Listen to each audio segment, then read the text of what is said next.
എൻ്റെ ജീവിതത്തിൽ ആദ്യമായിട്ടാണ് എന്നെ ഇങ്ങനെ ഒരാൾ പറ്റിക്കുന്നത്. എൻ്റെ ജീവിതത്തിൽ ആദ്യമായി. അയാൾ ഇവിടെ എവിടെയെങ്കിലും തന്നെ കാണും. ആ പുണ്ടച്ചിമോ ഇവിടെ എവിടെയെങ്കിലും തന്നെ കാണും. ഞാൻ ഇന്ന് ജോധ്പൂർ കറങ്ങിയിട്ട് നാളെ ജയ്സൽമറിലോട്ട് പോകാൻ വേണ്ടി നിന്നതാണ്. ഞാൻ ജയ്സൽമറിലോട്ട് പോണില്ല. ഞാൻ അടുത്ത് ഒരു 2, 3, 4, 5 ദിവസം ഇവിടെ നിൽക്കാനാണ് പ്ലാൻ. ആ പുണ്ടച്ചിമോ നിങ്ങൾ ഒരിക്കലും ആരെയും സഹായിക്കരുത്. നിങ്ങൾ ഒരിക്കലും ആരെയും സഹായിക്കരുത്. ആരെയും സഹായിക്കുകയും ചെയ്യരുത്, ആരെയും വിശ്വസിക്കുകയും ചെയ്യരുത്. ഒരിക്കലും.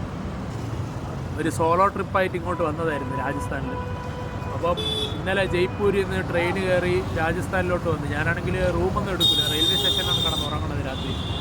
അപ്പം ഞാൻ ഇന്നലെ ജയ്പൂരിൽ നിന്ന് ഇന്നലെ ജയ്പൂരായിരുന്നു. ഇന്നലെ ജയ്പൂരിൽ നിന്ന് നേരെ രാവിലെ ട്രെയിൻ കയറി ഇവിടെ ജോധ്പൂരിൽ വന്നു. ജോധ്പൂരിൽ സ്റ്റേഷനിൽ കിടന്നാണ് ഉറങ്ങിയത് രാത്രി.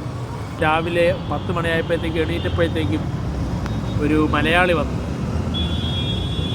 വന്നിട്ട് എൻ്റെ അടുത്ത് ചോദിച്ചു, നീ മലയാളിയാണോ എന്ന് ചോദിച്ചു. ഞാൻ പറഞ്ഞു, ഞാൻ മലയാളിയാണ്. അവൻ്റെ ഫോണ് ഒരു പെണ്ണുമ്പിള്ള അടിച്ചെടുത്തിട്ട് പോയി, അടിച്ചുകൊണ്ട് പോയി. അപ്പോൾ ഒന്ന് കോൾ ചെയ്യണമെന്ന് പറഞ്ഞു. അപ്പോൾ ഞാൻ ഓക്കെ കോൾ ചെയ്യാം, നമ്പർ പറഞ്ഞാൽ മതി എന്ന് പറഞ്ഞിട്ട് ഞാൻ കോൾ ചെയ്തു. എന്നിട്ട് അപ്പോൾ ഫോൺ സ്വിച്ച് ഓഫ്. എന്നിട്ട് അയാൾ കടന്ന് മെഴുകണ്. പക്ഷെ ഞാനത് ആ കഥയെല്ലാം വിശ്വസിച്ച്. ജോധ്പൂരിൽ വന്നിട്ട് 4 ദിവസമായി. എനിക്ക് ഫോണ് കളഞ്ഞു. ഞാനാണെങ്കിൽ ഇനി തിരിച്ച് ദുബായിലോട്ട് പോവുകയാണ്. നാട്ടിൽ തിരുവനന്തപുരത്താണ്, ദുബായിലോട്ട് പോവുകയാണ്. പക്ഷേ കയ്യിൽ പൈസയോ പേഴ്സോ ഒന്നുമില്ല, എല്ലാം ഫോണിൻ്റെ അകത്തായിരുന്നു. ആ ഫോണാണ് അവൾ അടിച്ചിട്ട് പോയത് എന്നൊക്കെ പറഞ്ഞു. അപ്പോൾ ഞാൻ എന്ത് ചെയ്ത്, ഞാൻ അയാളെ കഥയെല്ലാം കേട്ട് നമ്മൾ കുറേ നേരം സംസാരിച്ചു. അപ്പോൾ അവസാനം അയാൾ പറഞ്ഞ്, എനിക്ക് മുംബൈയിൽ ഫ്ലാറ്റുണ്ട്, അപ്പം ഞാൻ ഇനി നേരെ മുംബൈയിലോട്ടാണ് പോണത്. അപ്പം എനിക്കൊരു 2000 രൂപ കിട്ടിയാൽ മതി. ഞാനാണെങ്കിൽ ട്രെയിൻ കയറി മുംബൈയിൽ പോയിട്ട് നിനക്ക് 2000 രൂപ തിരിച്ചയച്ചു തരാം എന്നൊക്കെ പറഞ്ഞു. എൻ്റെ കയ്യിൽ ആ സമയത്തുണ്ടായിരുന്നത് 349 രൂപ. എൻ്റെ കയ്യിൽ ആ സമയത്തുണ്ടായിരുന്നത് 349 രൂപ. ഞാൻ എന്ത് ചെയ്ത്, എൻ്റെ ഒരു ചേട്ടനെ വിളിച്ചിട്ട് ചേട്ടാ ഒരു 2000 രൂപ ഉണ്ടെങ്കിൽ തരുമെന്ന് പറഞ്ഞിട്ട് ചേട്ടൻ്റെ 2000 രൂപ വാങ്ങിച്ച് ആ പുണ്ടച്ചിമോന് കൊടുത്തു. ഞാൻ ഇവിടെ റൂമിലും കിടക്കാതെ ഒന്നും കഴിക്കാതെ ഉള്ള പൈസയൊക്കെ വെച്ച് അഡ്ജസ്റ്റ് ചെയ്ത് റെയിൽവേ സ്റ്റേഷനിൽ തണുപ്പത്ത് കിടന്ന് ഉറങ്ങണ ഞാൻ, എൻ്റെ കയ്യിൽ ആകപ്പാടെ ഉണ്ടായിരുന്ന 350 രൂപ അവസാനം ഉണ്ടായിരുന്ന ഞാൻ, എനിക്ക് എന്തെങ്കിലും അത്യാവശ്യം വരാണെങ്കിൽ മാത്രം ചേട്ടന്മാരെ വിളിച്ച് പൈസ ചോദിക്കാമെന്ന് വിചാരിച്ചിരുന്ന ഞാൻ, ആ പുണ്ടച്ചിമോന് 2000 രൂപ ഞാൻ എടുത്ത് കൊടുത്തു. എൻ്റെ ജീവിതത്തിൽ ആദ്യമായിട്ടാണ് എന്നെ ഇങ്ങനെ ഒരാൾ പറ്റിക്കുന്നത്. എൻ്റെ ജീവിതത്തിൽ ആദ്യമായി. അയാൾ ഇവിടെ എവിടെയെങ്കിലും തന്നെ കാണും. ആ പുണ്ടച്ചിമോ ഇവിടെ എവിടെയെങ്കിലും തന്നെ കാണും. ഞാൻ ഇന്ന് ജോധ്പൂർ കറങ്ങിയിട്ട് നാളെ ജയ്സൽമറിലോട്ട് പോകാൻ വേണ്ടി നിന്നതാണ്. ഞാൻ ജയ്സൽമറിലോട്ട് പോണില്ല.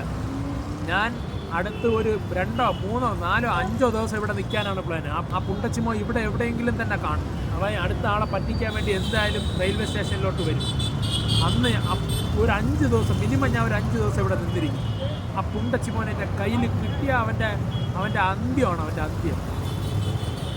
പുണ്ടച്ചിമോനെ എൻ്റെ കയ്യിൽ കിട്ടിയ അവനെ കിട്ടട്ടെ എൻ്റെ കയ്യിൽ.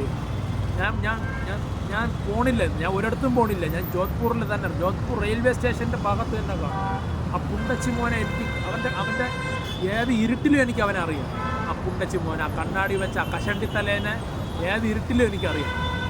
ഞാൻ വന്നിട്ട് ഏകദേശം 8 ദിവസമായി. ഞാൻ ന്യൂഡൽഹി പോയിട്ടും അവിടെ ന്യൂഡൽഹിയിൽ ഒരു കോളനി കണക്കിലൊരു സെറ്റപ്പിൻ്റെ അവിടെയാണ് ഞാൻ പോയി കടന്നത്. എന്നിട്ട് പോലും ഒരുത്തം പോലും എൻ്റെ ഫോണോ എൻ്റെ പേഴ്സോ അടിച്ച് മാറ്റിയിട്ട് പോയിട്ടില്ല. അവിടെ ഒരു മലയാളി പുണ്ടച്ചിമോൻ വന്നിട്ട് എൻ്റെ കയ്യിൽ നിന്ന് 2000 രൂപ അടിച്ചെടുത്തിട്ട് പോയിരിക്കുന്നു. പറ്റിച്ചിട്ട് പോയി.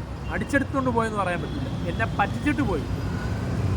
ഒരു നോർത്ത് ഇന്ത്യയിൽ വന്നിട്ട് ഇത്രയും ദിവസമായിട്ട് എൻ്റെ ഒരാൾ പോലും എൻ്റെ അടുത്ത് വന്ന് സംസാരിക്കുകയോ, ഒരു ന്യൂഡൽഹി ആ കോളനിയിലാണ് ഞാൻ കിടന്നത്. ആ കോളനിയിൽ രാത്രി 12 മണിക്കാണ് ഞാൻ ന്യൂഡൽഹിയിൽ വന്ന് ഇറങ്ങിയത്. ഏകദേശം ഒരു 10-12 പേര് കാണും. എല്ലാമാരും കഞ്ചാവും വലിയ പുക അങ്ങനത്തെ സംഭവങ്ങളുള്ള സെറ്റപ്പിൻ്റെ അകത്താണ് ഒരു ഒരു ഒരു ഗുണ്ടാ സങ്കേതം പോലത്തെ ഒരു സ്ഥലത്തിൻ്റെ അകത്താണ് ഞാൻ പോയി കടന്നത്. എന്നിട്ട് പോലും എൻ്റെ ഫോണോ എൻ്റെ പേഴ്സോ ആരും അടിച്ചിട്ട് പോയിട്ടില്ല. ഇവിടെ പബ്ലിക്കായിട്ട് റെയിൽവേ സ്റ്റേഷനിൽ വന്നിരുന്നിട്ട് എന്നെ പറഞ്ഞ് വിശ്വസിപ്പിച്ച് എൻ്റെ കയ്യിൽ നിന്ന് 2000 അടിച്ച് മാറ്റിയിട്ട് പോയ ഒരു മലയാളി പുണ്ടച്ചി. അവൻ്റെ അച്ഛൻ്റെ 5 ചേച്ചിമാരും അവൻ്റെ പുണ്ടച്ചിയുടെ ആ മറ്റേ മുംബൈയിലെ ഫ്ലാറ്റ്, അവൻ്റെ മുഖ്യമന്ത്രി കണക്ഷൻ സുരേഷ് ഗോപിയുടെ സുരേഷ് ഗോപിയുടെ എന്തോ ഒരു ആൾ അയാളെ കഷത്തിൻ്റെ ഇടയിലാണ്, മറ്റേ ആൾ അയാളുടെ കാലിൻ്റെ ഇടയിലാണ് എന്നൊക്കെ പറഞ്ഞ് എന്നെ ഊമ്പിച്ചിട്ട് പോയത്. ഞാൻ ഇപ്പോൾ ഇതാ കാണിച്ചുതരാം. ഞാൻ ഇതാ മറ്റേ ജോധ്പൂരിലൊരു സ്ഥലത്തിരിക്കുകയാണ്, കാണിച്ചുതരാം. ജോധ്പൂരിൽ ഒരു സ്ഥലത്ത് വന്നിരിക്കുകയാണ് രാത്രി. ഇതാ ഇവിടെ ആരുമില്ല, ഞാൻ മാത്രം തന്നെ ഉള്ളൂ.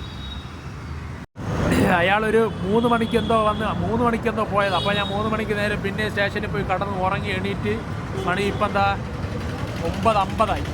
ഞാൻ ഇത്രയും നേരം ഇങ്ങനെ വന്ന് ഇവിടെ ഇരിക്കുകയാണ്. അവ 2000 രൂപ കൊണ്ട് മുണുങ്ങി അവ എത്ര കാലം മുണുങ്ങുമെന്ന് എനിക്കാണ്. ആ തള്ളയോളി നശിക്കും. എൻ്റെ കയ്യിൽ നിന്ന് പറ്റിച്ചിട്ട് പോയ 2000 രൂപയ്ക്ക് അവൻ ഇല്ലാതാവും, നശിക്കും അവൻ. ഞാൻ എന്തായാലും അടുത്തൊരു 2-3 ദിവസം ഇവിടെ നിൽക്കാൻ തന്നെ പോകണത്. ആ പുണ്ടച്ചിമോനെ എന്നെ കയ്യിൽ കിട്ടുമെന്ന് നോക്കട്ടെ. അവൻ അടുത്ത ആളെ പറ്റിക്കാൻ വേണ്ടി എന്തായാലും നാളെ വരില്ല. ഇന്ന് എന്നെ പറ്റിച്ച് 2000 രൂപ ഒപ്പിച്ചത് കൊണ്ട് ഒരു 1-2 ദിവസം കാണൂല. മിക്കവാറും 3-ാമത്തെ ദിവസം അവൻ പിന്നെ ഇറങ്ങും. 3-ാമത്തെ ദിവസം ഞാൻ അവനെ പൊക്കിയിരിക്കും. ഞാൻ ഇവിടെ തന്നെ കാണും, ഞാൻ ഒരിടത്തും പോകണില്ല. ഞാൻ ഇവിടെ തന്നെ ഇരിക്കും, ജോധ്പൂരിൽ തന്നെ കാണും. അവനെ കിട്ടണവരെ ഞാൻ ഇവിടെ റെയിൽവേ സ്റ്റേഷനിൽ തന്നെ കാണും. നോക്കട്ടെ.